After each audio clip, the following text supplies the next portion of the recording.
इस मूवी की story Avengers Age of Ultron के 2 साल बाद की है। एज ऑफ अल्ट्रॉन में जब वांडा ने अपने जादू से सबको उनका डर दिखाया था, तब थॉर को एक सपना दिखा था जिसमें उसे इन्फिनिटी स्टोन्स नजर आए थे और एसगार्ड की बर्बादी दिखी थी। वो सपना असल में भविष्य की एक झलक थी, जिससे थॉर को ये समझ में आया था कि कोई शख्स इन्फिनिटी स्टोन्स के पीछे पड़ा है और वो उनका गलत इस्तेमाल करना चाहता है। इसलिए थॉर ने बाकी इन्फिनिटी स्टोन्स को ढूंढना शुरू कर दिया था ताकि वो दुश्मन के हाथ न लग सके। लेकिन 2 साल की खोज के बाद भी उसे कोई भी इन्फिनिटी स्टोन नहीं मिला। इसी दौरान थॉर को फिर से एसगार्ड की बर्बादी के सपने दिखने लगे और इस बार उन सपनों में उसे सर्टर नाम का एक राक्षस भी दिख रहा था जो कि एसगार्ड को तबाह कर रहा था। थॉर का ये सपना भविष्यवाणी थी रैग्नारॉक की। रैग्नारॉक यानी एसगार्ड का अंत, जो कि सर्टर के हाथों होने वाला था।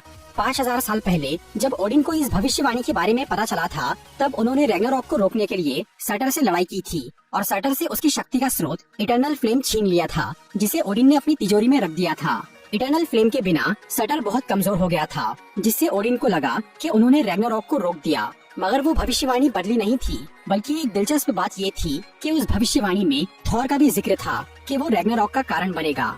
उधर थॉर को जब बार बार वो सपना दिखता है, तो वो उसका मतलब समझने के लिए सर्टर के प्लेनेट मुस्पेलहाइम पर चला जाता है और वहाँ वो जानबूझकर सर्टर की पकड़ में आ जाता है। फिर जब थॉर उससे अपने सपने की बात करता है, तब सर्टर उसे रैग्नारॉक के बारे में बताता है और बोलता है कि जब वो अपना सर इटर्नल फ्लेम में डालेगा तो उसकी शक्ति बहुत बढ़ जाएगी और वो एसगार्ड को तबाह कर देगा। ये जानने के बाद थॉर सर्टर से लड़ना शुरू करता है और वो उसे मार के उसकी खोपड़ी अपने पास रख लेता है। दूसरी तरफ एसगार्ड में लोकी ओडिन के रूप में घूम रहा था। उसने 4 साल पहले मरने का नाटक किया था और फिर उसने ओडिन को धरती पर छोड़कर उनकी शक्तियाँ छीन ली थी ताकि वो वापस एसगार्ड न लौट सके, और तब से वो खुद ओडिन बनकर एसगार्ड में राज कर रहा था। लोकी ने हाइमडल को काम से निकाल दिया था क्योंकि उसे डर था कि वो उसकी असलियत न जान ले, और हाइमडल की जगह उसने स्कर्ज नाम के एक आदमी को बाइफ्रोस्ट का काम सौंप दिया था। उधर थॉर को सर्टर से ये पता चल गया था कि ओडिन एसगार्ड में नहीं है, इसीलिए वो जैसे ही वापस घर लौटता है तो वो तुरंत समझ जाता है कि वहाँ ओडिन के रूप में लोकी है। फिर वो लोकी का पर्दाफाश करके उससे ओडिन के बारे में पूछता है और तब लोकी थॉर को लेकर धरती पर जाता है, पर वहाँ उन्हें ओडिन नहीं मिलते क्योंकि वो एक अलग जगह पर रहने चले गए थे। इसी दौरान डॉक्टर स्ट्रेंज को ये पता चल जाता है कि थॉर और लोकी धरती पर आए हैं, और क्योंकि डॉक्टर स्ट्रेंज दूसरी दुनिया के खतरों पर नजर रखता था, इसीलिए वो लोकी को अपने जादू से गायब कर देता है और थॉर को अपने सैंक्टम में मिलने के लिए बुलाता है। फिर थॉर सैंक्टम में जाता है और वो डॉक्टर स्ट्रेंज को बताता है कि वो बस ओडिन को ढूंढने के लिए धरती पर आए हैं। ये जानने के बाद डॉक्टर स्ट्रेंज उसकी मदद करता है और अपने जादू से ओडिन को ढूंढता है, जो कि नॉर्वे में थे। फिर वो थॉर और लोकी को उनके पास भेज देता है। थॉर और लोकी ओडिन को घर वापस ले जाना चाह रहे थे, पर ओडिन उन्हें बोलते हैं कि अब उनकी मौत नजदीक आ चुकी है और उनके पास वक्त नहीं है। इसका रीजन ये था कि ओडिन काफी बूढ़े हो चुके थे और वो कई साल से एसगार्ड से दूर थे, इसीलिए उनकी शक्ति बहुत कम हो गई थी। फिर ओडिन थॉर और लोकी को बताते हैं कि उनके मरने के बाद हेला नर्क से आजाद हो जाएगी। हेला ओडिन की पहली संतान और थॉर की बड़ी बहन थी, जो कि बहुत ही शक्तिशाली थी। थॉर के जन्म से बहुत पहले ओडिन ने हेला की मदद से कई सारी जंग लड़ी थी और उन्होंने 9 ग्रहों को जीत लिया था। 9 ग्रहों पर जीत हासिल करने के बाद ओडिन शांति से जीना चाहते थे, पर हेला को ये मंजूर नहीं था। वो पूरे ब्रह्मांड पर कब्जा करना चाहती थी। इसी वजह से ओडिन और हेला में दुश्मनी हो गई, और जब हेला किसी भी तरह नहीं रुकी तो ओडिन ने उसे नर्क में भेज दिया और अपनी शक्ति से उसे वहीं कैद कर दिया। जब तक ओडिन जिंदा थे तब तक हेला पर रोक लगी हुई थी, पर अब उनके मरने का समय आ गया था, इसीलिए वो थॉर को उससे लड़ने के लिए तैयार करते हैं। इसके बाद ओडिन मर जाते हैं और तब हेला आजाद हो जाती है और वो थॉर और लोकी के सामने आकर उन्हें घुटने टेकने के लिए बोलती है। इसीलिए थॉर उस पर अपने हथौड़े से हमला करता है, पर हेला आसानी से म्यूनिर को पकड़ लेती है और उसके टुकड़े कर देती है। क्योंकि हेला थॉर से बहुत ज्यादा ताकतवर थी और म्यूनिर पहले उसी का हथियार था, इसीलिए वो उसे तोड़ पाई। ये सब देखकर लोकी बहुत डर जाता है और वो बाइफ्रोस्ट खोलने के लिए बोल देता है, लेकिन उसी बाइफ्रोस्ट में हेला भी उनके पीछे आ जाती है और वो थॉर और लोकी को उसमें से बाहर फेंक देती है। फिर हेला एसगार्ड पहुंच जाती है और वहां पहुंचते ही उसकी शक्ति बहुत बढ़ जाती है। वहां हेला थॉर के दोस्तों को मार डालती है और स्कर्ज को अपने साथ काम पे रख लेती है। दूसरी तरफ थॉर और लोकी सकार नाम के एक प्लेनेट पर पहुंच गए थे, जिस पर बहुत सारे वर्म होल्स यानी पोर्टल थे, जिनके जरिए वहां कचरा फेंका जाता था। उस प्लेनेट पर ग्रैंड मास्टर नाम के एक आदमी का राज चलता था, जो कि वहां आने वाले लोगों को पकड़कर उनकी आपस में फाइटिंग करवाता था। 2 साल पहले अल्ट्रॉन से लड़ाई के बाद हल्क एक क्वीन जेट के जरिए सकार प्लेनेट पर पहुंच गया था और वो ग्रैंड मास्टर के लिए लड़ाई करते करते उसका चैंपियन बन गया था। इधर लोकी और थॉर दोनों अलग अलग वर्म होल से सकार पर आए थे, इसलिए वो दोनों अलग अलग टाइम पर वहाँ पहुँचे। लोकी वहाँ कुछ टाइम पहले पहुँच गया था, इसलिए उसने ग्रैंड मास्टर को अपनी बातों में फंसाकर उससे दोस्ती कर ली थी। फिर जब थॉर वहाँ पहुँचता है तो उसे एक लड़की पकड़ लेती है जो कि ग्रैंड मास्टर के लिए काम करती थी। वो लड़की असल में एसगार्ड की एक वॉरियर थी जिसे वेलकरी कहा जाता है। कई साल पहले ओडिन ने वेलकरी की फौज को हेला से लड़ने के लिए भेजा था, लेकिन हेला ने उन सबको मार डाला। उनमें से सिर्फ एक ही वेलकरी बच गई थी जिसे अपनी साथियों की मौत का बहुत अफसोस हुआ था। इसलिए वो अपना गम भुलाने के लिए एसगार्ड छोड़कर सकार पे आ गई थी। फिर वेलकरी थॉर को एक मशीन के जरिए कंट्रोल करके उसे ग्रैंड मास्टर के हवाले कर देती है जो कि थॉर को अपना फाइटर बना लेता है। दूसरी तरफ हेला जब एसगार्ड में अपनी हुकूमत शुरू करती है तो वहाँ की आर्मी उसका विरोध करती है, इसीलिए हेला उन सबको मार डालती है। हेला का मिशन था पूरे ब्रह्मांड पर कब्जा करना, लेकिन इस काम के लिए उसे एक फौज की जरूरत थी और क्योंकि अब एसगार्ड की आर्मी खत्म हो चुकी थी, इसलिए हेला अपनी पुरानी फौज जिसके सिपाही बहुत पहले ही मर चुके थे उन्हें जिंदा करने का फैसला करती है। उन सिपाहियों की लाश महल के नीचे दफन थी जिसमें हेला का एक बड़ा सा भेड़िया भी मौजूद था। उन्हें जिंदा करने के लिए हेला सर्टर की इटर्नल फ्लेम का इस्तेमाल करती है। इटर्नल फ्लेम से वो सब फिर से जिंदा हो जाते हैं और हेला के मकसद में शामिल हो जाते हैं।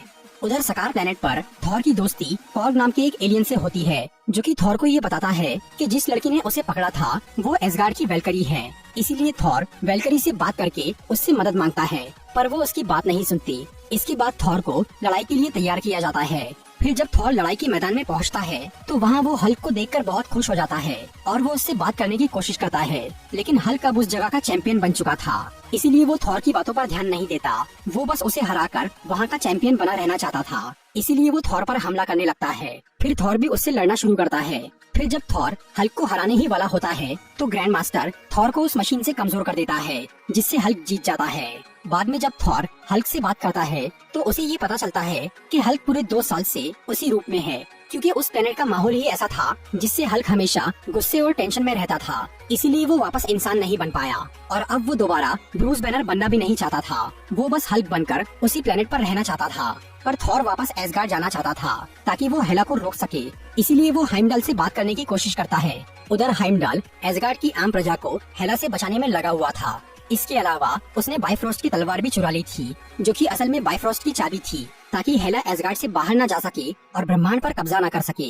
फिर जब थॉर उससे बात करता है तो हाइमडाल उसे अपनी शक्ति से दिखाता है कि एसगार्ड में क्या चल रहा है और वो थॉर को जल्द से जल्द एसगार्ड वापस पहुंचने के लिए बोलता है। इसीलिए थॉर एक बार फिर वेलकरी से बात करता है और उसे बताता है कि हेला वापस आ गई है, पर वो इस बार भी उसकी बात नहीं सुनती और तब थॉर वेलकरी से वो मशीन छीन लेता है जिससे वो उसे काबू कर रही थी। फिर वो उस जगह से बाहर निकलकर उस क्वीन जेट तक जाता है जिससे हल्क सकार पर पहुंचा था और वो उस क्वीन जेट से वहाँ से भागने की कोशिश करता है, लेकिन तभी हल्क वहाँ आकर उस क्वीन जेट को तबाह करने लगता है क्योंकि वो नहीं चाहता था कि थॉर उसे छोड़कर जाए। और तब थॉर हल्क को रोकने के लिए नताशा की वीडियो रिकॉर्डिंग चालू कर देता है जिसे देखकर हल्क इमोशनल हो जाता है और वो वापस ब्रूस बैनर बन जाता है। फिर जब थॉर ब्रूस को समझाता है कि वो दोनों कैसे उस प्लेनेट पर पहुँचे और उनके साथ क्या क्या हुआ, ये सब सुनकर ब्रूस बहुत डर जाता है क्योंकि उसे लग रहा था कि हल्क उस पर हावी हो रहा है और अब अगर वो दोबारा हल्क बना तो वो कभी इंसान नहीं बन पाएगा। फिर थॉर ब्रूस को लेकर वहाँ से निकलने की तैयारी करता है। उधर ग्रैंड मास्टर को ये पता चल गया था कि उसके 2 फाइटर यानी थॉर और हल्क वहाँ से भाग गए हैं, इसीलिए वो वेलकरी और लोकी को उन्हें ढूंढने भेजता है। तभी अचानक लोकी को भी ये पता चल जाता है कि वो लड़की एसगार्ड की वेलकरी है, इसीलिए वो अपनी शक्ति से उसे उसकी पुरानी मेमोरी दिखाता है जिसमें वो हेला से हार गई थी। ये देखने के बाद वेलकरी भी हेला से बदला लेने का फैसला करती है। फिर वो लोकी को कैद करके थॉर और ब्रूस से मिलती है और उन्हें अपने घर पे ले जाती है। वहाँ वो सब सकार से निकलने का प्लान बनाते हैं जिसमें लोकी भी शामिल हो जाता है। फिर थॉर और लोकी ग्रैंड मास्टर का स्पेसशिप चुराने जाते हैं, लेकिन वहाँ लोकी थॉर को धोखा देकर उसे ग्रैंड मास्टर के हवाले करने की कोशिश करता है, पर थॉर उसे वेलकरी की उस मशीन से शॉक देकर उसे वहीं छोड़कर चला जाता है। दूसरी तरफ वेलकरी सकार के सभी कैदियों को आजाद करके उनसे बगावत शुरू करवा देती है ताकि ग्रैंड मास्टर उन्हें रोकने में बिजी हो जाए।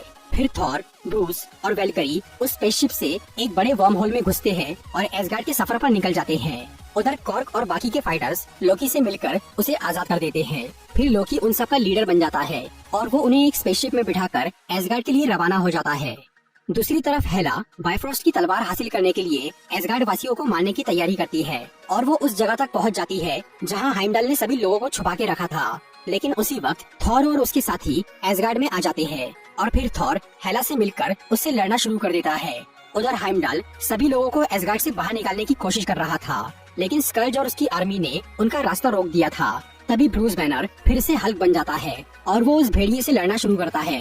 फिर लोकी भी सकार के लोगों के साथ वहाँ आ जाता है और वो सब मिलकर हेला की फौज से लड़ते हैं। दूसरी तरफ थॉर हेला से हारने लगता है और हेला उसकी एक आग भी फोड़ देती है। थॉर को लग रहा था कि वो बिना हथियार के हेला को नहीं हरा सकता, लेकिन तभी अचानक उसे ओडिन का सपना दिखता है जिसमें ओडिन उसे समझाते हैं कि वो बिना हथियार के भी बहुत शक्तिशाली है। इसके अलावा वो थॉर को बोलते हैं कि एसगार्ड को बचाना उतना जरूरी नहीं है, बल्कि वहाँ के लोगों को बचाना ज्यादा जरूरी है। ये सब सुनकर थॉर का हौसला बहुत बढ़ जाता है और वो हेला से लड़ने के लिए अपनी पूरी शक्ति लगा देता है, लेकिन हेला पर उसका कोई खास असर नहीं होता। फिर थॉर हेला की आर्मी से लड़कर एसगार्ड वासियों को वहाँ से निकालने की कोशिश करता है, पर हेला उनके स्पेसशिप को रोक देती है। लेकिन तभी स्कर्ज पछतावे की वजह से हेला का साथ छोड़ देता है और वो उस स्पेसशिप को हेला की पकड़ से छुड़वा के उसकी आर्मी से लड़ना शुरू करता है। लेकिन फिर हेला स्कर्ज को मार डालती है। उधर थॉर को ये समझ में आता है कि हेला को रोकने का एक ही तरीका है और वो है रैग्नारॉक, क्योंकि हेला की शक्ति एसगार्ड से थी और जब तक एसगार्ड रहेगा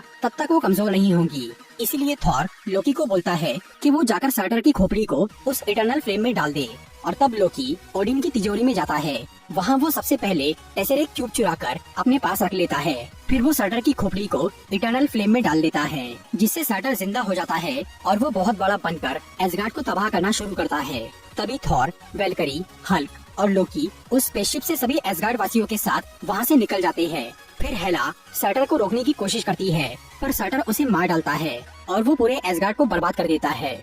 इसके बाद थॉर एसगार्ड के लोगों और सकार के कुछ एलियंस के साथ स्पेस में निकल जाता है और अब सब लोग थॉर को अपना नया राजा मान लेते हैं। और क्योंकि ओडिन ने थॉर से कहा था कि वो नॉर्वे में नया एसगार्ड बसाए, इसीलिए वो सबको लेकर पृथ्वी की ओर निकल पड़ता है।